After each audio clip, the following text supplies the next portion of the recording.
Hello everyone, welcome to వంటల వైభవం. ఈరోజు మనము రెస్టారెంట్ స్టైల్లో బెండకాయ ఫ్రై ఎలా తయారు చేయాలో చూద్దామండి. ఇది చాలా క్రిస్పీగా వస్తుంది, పిల్లలు బాగా ఇష్టంగా తింటారండి. ఇది సాంబారు, రసము, ఏదైనా చట్నీ అలాంటి వాటికి సైడ్ డిష్గా ఉంటుందండి. ముందుగా మనం ఒక ప్యాన్ తీసుకొని దానిలో 3 టేబుల్ స్పూన్ల ఆయిల్ వేసుకొని, ఆయిల్ వేడెక్కాక దీనిలో 4 స్పూన్లు పల్లీలు వేసుకొని వేయించుకోవాలి. పల్లీలు వేగాక మనం ఒక చిన్న బౌల్లోకి తీసుకొని పక్కన పెట్టుకోవాలి.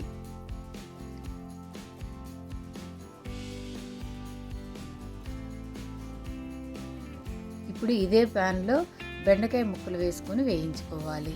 ఈ బెండకాయ ముక్కల్ని మనం ఒక అరగంట ముందు కట్ చేసి పెట్టుకుంటే బెండకాయలు జిగురు రాకుండా ఉంటాయండి. మీరు టైం ఉంటే అలా చేసుకోండి, టైం లేకపోతే సరే మీకు ఎలా వీలైతే అలా చేసుకోండి. బెండకాయ ముక్కలు సగం వేగాక దీనిలో ఒక ఉల్లిపాయ కట్ చేసుకున్న ముక్కల్ని 4 కరివేపాకు రెబ్బలను వేసుకొని వేయించుకోవాలి. ఇవి వేగుతూ ఉండగా దీనిలో 1/2 స్పూను పసుపు, 1/2 స్పూను సాల్ట్ వేసుకొని వేయించుకోవాలి. ఇవి వేగుతూ ఉన్నప్పుడు మనం ఒక మిక్సీ జార్ తీసుకొని దానిలో ఒక 10 ఎండుమిర్చిని ముక్కలు చేసుకొని వేసుకోవాలి. 2 స్పూన్లు ధనియాలు, 1 స్పూన్ జీలకర్ర,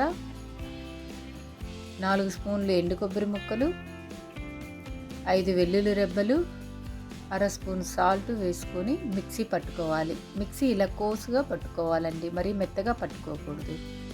ఇప్పుడు మనం ఒక చిన్న బౌల్ తీసుకొని దానిలో 2 స్పూన్లు శనగపిండి వేసుకొని కొంచెం వాటర్ వేసుకొని పిండిని బాగా కలుపుకోవాలండి.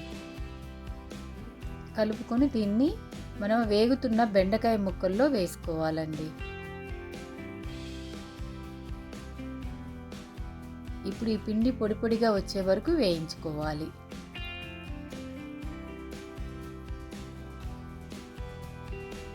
ఇప్పుడు ఇలా వేగిన తర్వాత ముందు వేయించి పెట్టుకున్న పల్లీలు వేసుకుని మనం సిద్ధం చేసుకున్న మసాలా కారాన్ని దీనిలో 3 స్పూన్లు వేసుకొని వేయించుకోవాలి. ఇలా 3 నిమిషాలు వేయించుకోవాలండి. ఇది కొంచెం సిమ్లో వేయించుకుంటే కారం బాగుంటుందండి. ఇలా వేగిన తర్వాత మనం స్టవ్ ఆపుకోవాలి. ఇప్పుడు సర్వింగ్ బౌల్లోకి తీసుకోవాలి. ఈ వీడియో కానీ మీకు నచ్చినట్లయితే ప్లీజ్ లైక్ చేయండి, షేర్ చేయండి, సబ్స్క్రైబ్ చేసుకోండి.